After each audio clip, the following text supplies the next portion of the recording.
ભરૂચના સ્વામિનારાયણ મંદિરમાં બોમ્બની અફવા મિલકત વિવાદમાં ભાઈઓએ કર્યો હતો કંટ્રોલ રૂમમાં ફોન।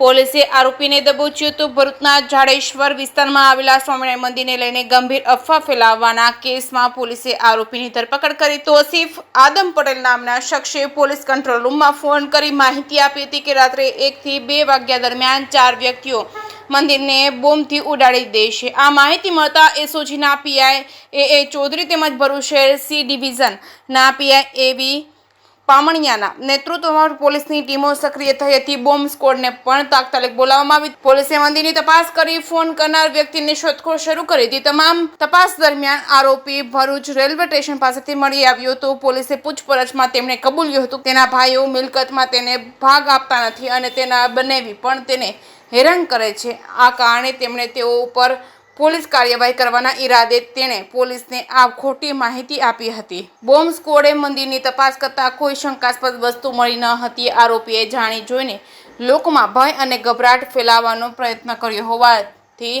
તેની વિરુદ્ધ ભરૂચ શહેર સી ડિવિઝન પોલીસ સ્ટેશનમાં ગુનો નોંધી કાયદેસરની કાર્યવાહી હાથ ધરી હતી।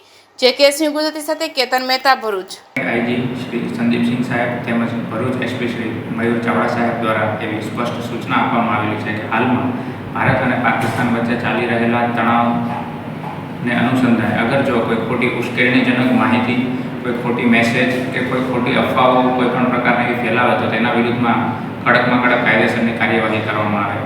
હવે આવી જ એક એવો બનાવ બને છે જેની અંદર ભરૂચ પોલીસ કંટ્રોલ ખાતે તેમજ ડિઝાસ્ટર કંટ્રોલની અંદર એક અજાણ્યા ઈસમ દ્વારા એવો કોલ કરવામાં આવે છે અને કોલમાં એવું જણાવવામાં આવે છે કે જાડેશ્વર ખાતે રહેલ સ્વામિનારાયણ મંદિરને રાત્રે 1 થી 2ના સમયગાળાની અંદર બોમ્બથી ઉડાવી દેવાની ધમકી આપવામાં આવે છે। તો આવી જેવી માહિતી મળે છે તે તરત જ માહિતી મળ્યાના થોડાક જ સમયની અંદર એસઓજીની ટીમ કે જે એસઓજી પીઆઈ એ ચૌધરી તેમજ ભરૂચ સિટી સી ડિવિઝનના પીઆઈ એવી પાણમિયા તેમજ ડોગ સ્ક્વોડ છે, બોમ્બ સ્ક્વોડ છે, જે સંપૂર્ણ ટીમનું એક બનાવી અને સંપૂર્ણ ટીમને મંદિર તરફ રવાના કરવામાં આવે છે અને ત્યાં તેનું તરત જ ચેકિંગ કરવામાં આવે છે। જ્યારે બીજી બાજુ જે અજાણ્યા ઈસમનો જે કોલ આવેલો હતો તે નંબરની તપાસ હાથ ધરવામાં આવે છે અને તે તપાસ હાથ ધરતા એવું ખ્યાલ આવે છે કે તે વ્યક્તિ હાલ ભરૂચના રેલવે સ્ટેશન ખાતે જણાઈ આવે છે। તેને ત્યાંથી લાવી અને તેની પૂછપરછ કરવામાં આવે છે તો તે સૌપ્રથમ પોતાનું નામ જણાવે છે કે જે તોસીફ આદમ પટેલ અને જે ભરૂચ જિલ્લાનો જ રહેવાસી છે।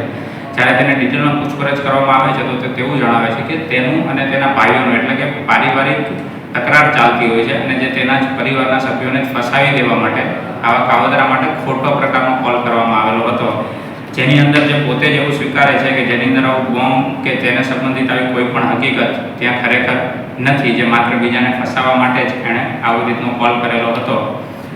અને સાથે ને સાથે જ્યારે આ ટીમ મંદિરની અંદર ચેકિંગ કરવા જાય છે ત્યારે તે સંપૂર્ણ કાર્યવાહી જે પૂર્ણ થતાં ત્યાં એવી કોઈ પણ પ્રકારની માહિતી કે બોમ્બ જેવી કોઈ સંદિગ્ધ વસ્તુઓ મળી આવતી નથી અને હાલ આરોપીને અટક કરી અને આરોપીની કાયદેસરની કાર્યવાહી શરૂ કરેલ છે।